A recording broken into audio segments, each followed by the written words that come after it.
Семейден шығып, көзіңді тіксейін маңайға, тарихқа тағзым ете жүр қалқам жарай ма? Табаның тиген топырақта мынау тектіздер, абайла қалқа, бұл жермен жүрген абайда. Тап осы жерде ұлылар жүріп ән қылған, естіліп үні абайдың тұрар әр қырдан.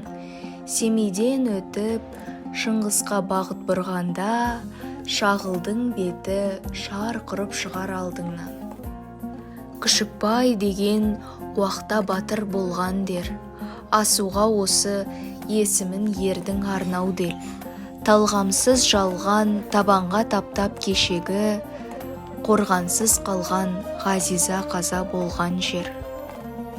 Алдыңнан шығар табылмас өлке сыр бөтен, ұлықтар бөрілі, мұхтардай ұлын бір көсем.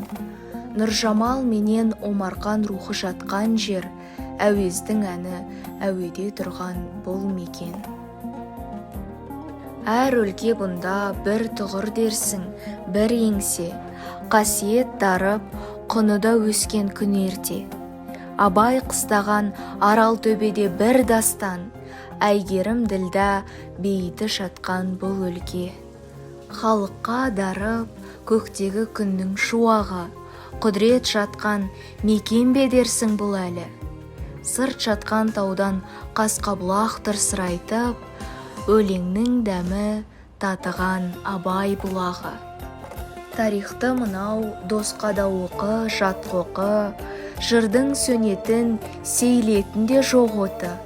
Сілем де сілем, сыры мен жыр жалғасқан, Құнанбайдың бар әулеті жатқан Ақшоқы. Еңлік пен кебек кеткен тас әне ел жырақ, дастан ғып өткен ғашықтық жырын ел құрап. Шыңғыстың бойы шырайлы жерге бай мекен, шәкәрім шыққан кездесер керім кең бұлақ. Әнге де бай жер, жырға бай мекен, күйге бай. Желсіз бір түнде айдынның бетін сүйген ай, жыр менен жердің кіндігі болып жайқалған, алдыңнан шығар жұмақтың төрі жидебай. Әлемде артқан төңірек мынау бағасы, Оспанның көлі, Кеңгірбай, орыс қорасы. Қол жайып құран бағыштау парыз бар мұнда, шәкәрім, абай, ұлжан мен зере моласы. Жол түсе қалса, сол жаққа тағзым күндетем, бұл жерден шыққан кіл мықты жандар, кіл көсем. Шыңғыстың бауыры шертілген шексіз шежіре, ертеңге қалар аманат болып бұл мекен.